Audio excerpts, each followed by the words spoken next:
बताना चाहूँगा, विद्यार्थी मैम के साथ वीडियो बनाई है, बहुत इंपॉर्टेंट है आप लोगों के लिए, कृपया करके उसको देख कर आए।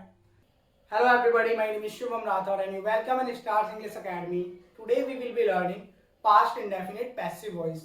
आज हम सीखेंगे past indefinite passive voice और इंग्लिश के अंदर बहुत ज़्यादा यूज होता है इसका।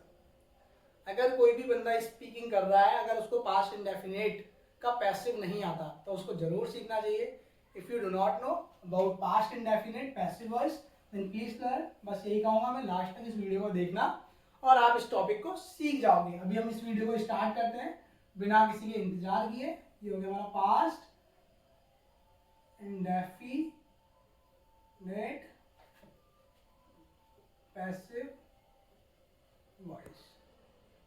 आज हम सीखेंगे पास्ट इंडेफिनिट पैसिव वॉइस। इस वीडियो को प्लीज लास्ट तक देखना, पूरा कॉन्सेप्ट समझ जाओगे। बहुत इजी करके समझाऊंगा इस वीडियो में मैं, और आप बहुत अच्छे से सीख भी जाओगे। अब बात करते हैं हम पहचान की, बिकॉज पहचान means identification. ID is really important to understand any kind of topic, right और रॉन्ग? I hope right. तो सबसे पहले इसकी हम पहचान समझेंगे। क्या पहचान होगी? आ ई ए, इतना समझेंगे हम। आ ई ए, ता था ती थी ते थे, वो भी होता है, लेकिन हमारा जो मोर कॉन्सेंट्रेशन होता है मेरी तरफ से इन पर होता है। ता था ती थी ते थे, उनकी बजाय ज्यादा जो दिमाग लगाना है आपको वो इन पे लगाना है। ये भी पहचान होती है, लिख देता हूँ। ता था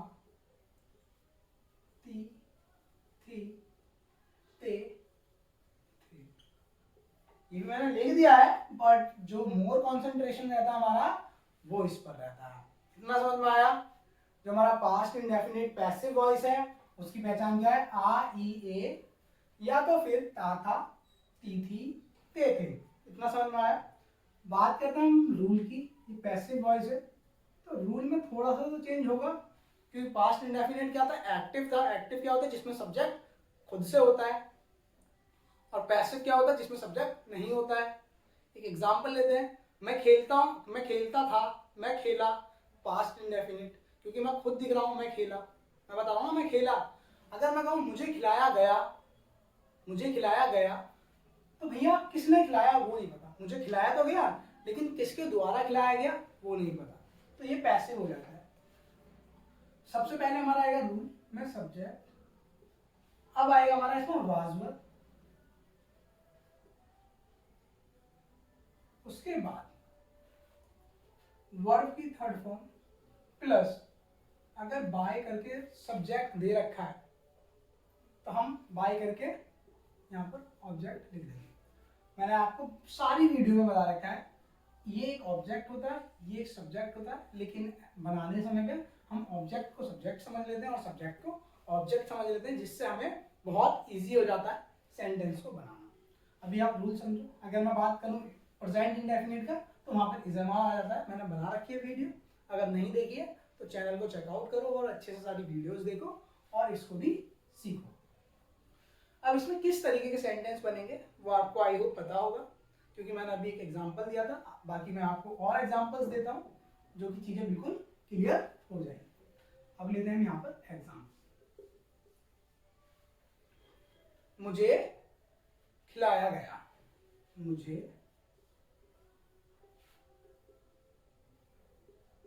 खिलाया गया। अब ये बताओ मुझे किसके द्वारा खिलाया गया? यहाँ पे लिखा है नहीं, हमें सब्जेक्ट नहीं पता। मुझे खिलाया तो गया, किसके द्वारा काम किया गया है पता है? नहीं पता, इसीलिए पैसिव कहलाता है, क्योंकि इसमें सब्जेक्ट हमारे पास नहीं होता। तो यहाँ पर हमको आई लिख लिया हमने, आई के साथ क्या आता है? वाज आता है, आई वाज। अब खिलाने का इसमें वर्ब क्या है? प्ले, थर्ड लगेगी, प्लेड हो गया। सिंपल, इतना ही आसान है। Here is nothing hard. This concept is totally easy. Just you have to concentrate on rule. You have to understand how the sentences are being made in Hindi. आपको हिंदी में देखना किस तरीके से सेंटेंस बनते हैं, उसके बाद आपको रूल के अकॉर्डिंग इंग्लिश में ट्रांसलेट कर देना है। Got it? और एग्जांपल लेते हैं। तुम्हें पीटा गया, तुम्हें पीटा गया, पीटा गया। अब मैं बोल रहा हूं तुम्हें पीटा गया तुम्हारे पापा के द्वारा,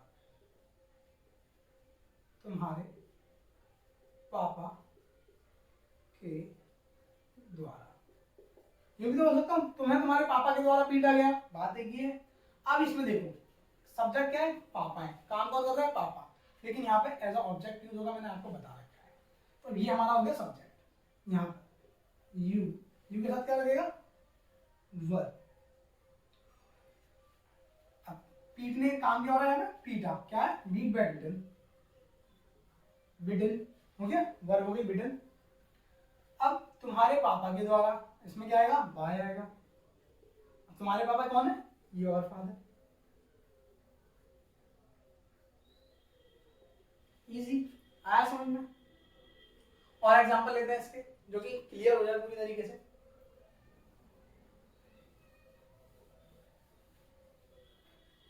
अब मैं डायरेक्ट इंग्लिश में बनाऊंगा और हिंदी में बोलूंगा। मेल भेजी गई, मेल भेजी गई, मेल सिंगुलर होती है, मेल वॉज सेंट, मेल भेजी गई, ठीक है।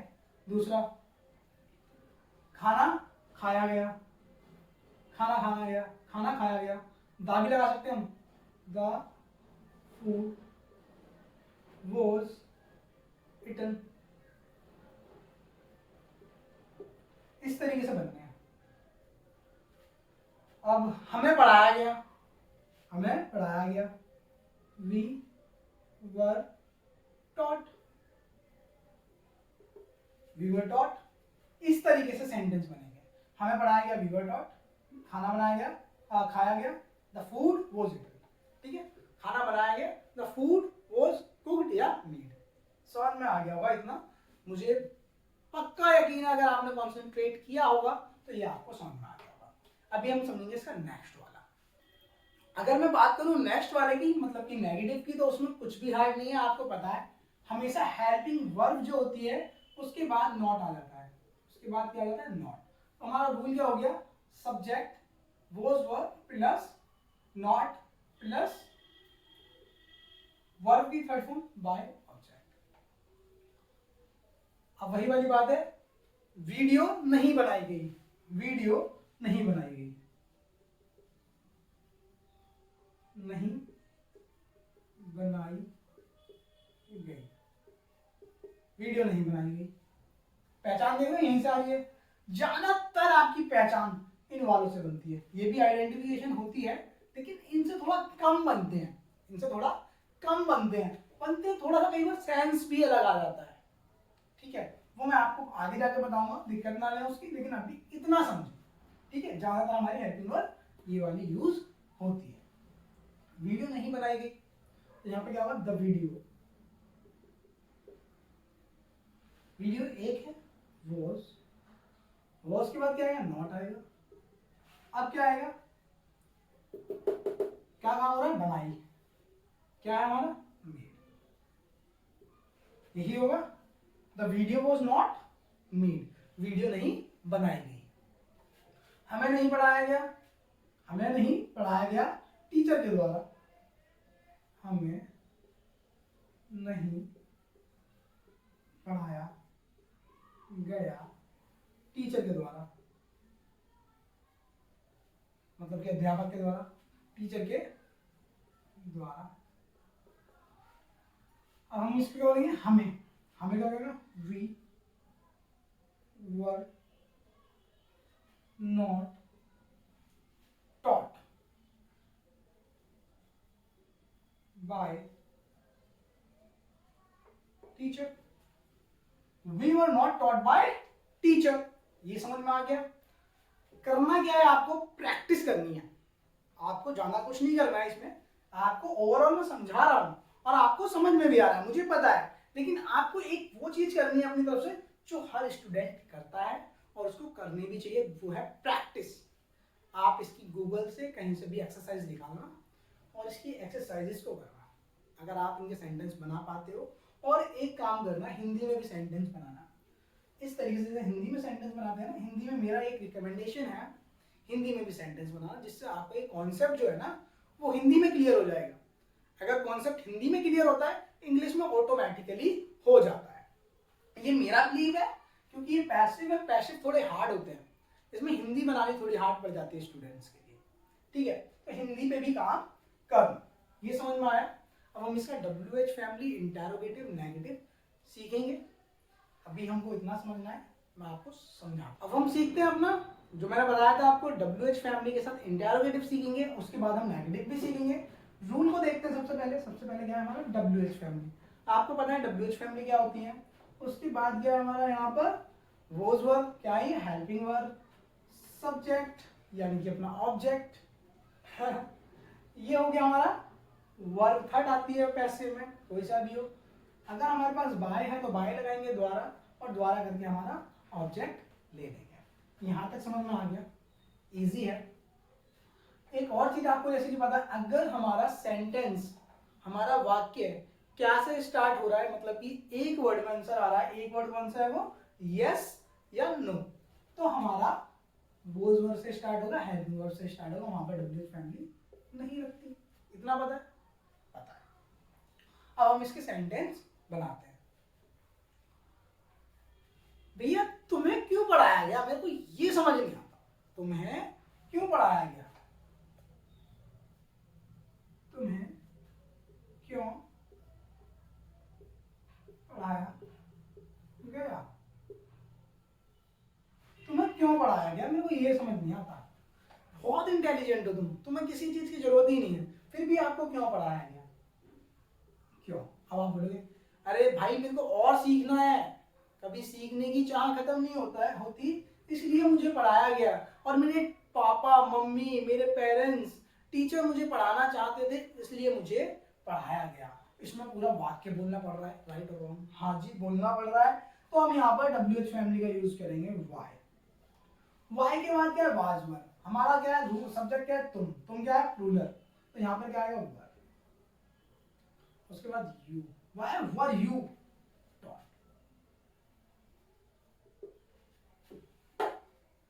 समझ में आ गया, वाई वर यू टॉट। क्या क्या इंग्लिश सीखी गई, क्या इंग्लिश सीखी गई, क्या इंग्लिश बोली गई,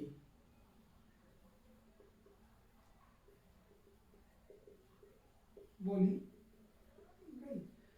हाँ भाई क्या इंग्लिश बोली गई, हाँ भाई बोली गई, हाँ में आ गया आंसर, हाँ, because I know how to speak English. If I was there, okay, then I will speak. If I were there, I will speak. I could speak. ठीक है, तो यहां पर हम बनाएंगे, और क्या है, क्या से स्टार्ट हो रहा है भाई, अब क्या भाई हेल्पिंग वर्ब से स्टार्ट करना पड़ेगा, तो यहाँ पर इंग्लिश है, तो हम करेंगे was English, was English spoken। इस तरीके से बनेगा। ओवरऑल आपको समझ में आ गया, मुझे इतनी आशा है कि आपको समझ में आ गया। अब जो इसका आगे वाला पार्ट है नेगेटिव, उसमें आपको क्या करना है, रूल में बताता हूँ आपको यहीं पे। लेट्स वेट, उसको भी समझाते हैं, थोड़ा सा समझाएंगे उसको। WH फैमिली वॉज या वर, फिर आएगा हमारा सब्जेक्ट, उसके बाद आएगा नॉट, वर्ब थर्ड आएगी, फिर आएगा हमारा बाय, अगर बाय है हमारे पास, उसके बाद ऑब्जेक्ट। ठीक है, अब इसके आपको अपने आप ही बनाने हैं, मैं नहीं कराऊंगा इसकी प्रैक्टिस, क्योंकि जब आपको पूरा कॉन्सेप्ट करा दिया, अगर आपको पूरा कॉन्सेप्ट करा रहा हूं तो ऑटोमेटिकली आपको ये वाला सीख जाना है। आप सीख गए होंगे, इसकी प्रैक्टिस करें। आई होप वीडियो यूजफुल थी। प्लीज इस वीडियो को लाइक कर दो, शेयर कर दो। अगर चैनल अभी तक सब्सक्राइब नहीं किया है तो सब्सक्राइब करना ना भूलें, और बेल आइकन को भी दबा दें। और मैं ये एक चीज बताना चाहूंगा, विद्यार्थी मैम के साथ वीडियो बनाई है, बहुत इंपॉर्टेंट है आप लोगों के लिए, कृपया करके उसको देख कर आए, और आप बहुत सी चीज़ सीखोगे। मेरी फर्स्ट वीडियो है ध्याति मैम के साथ, और भी वीडियो में डालूंगा, तो उनको जरूर देखें। Thank you so much for watching me. And please subscribe. Bye for now.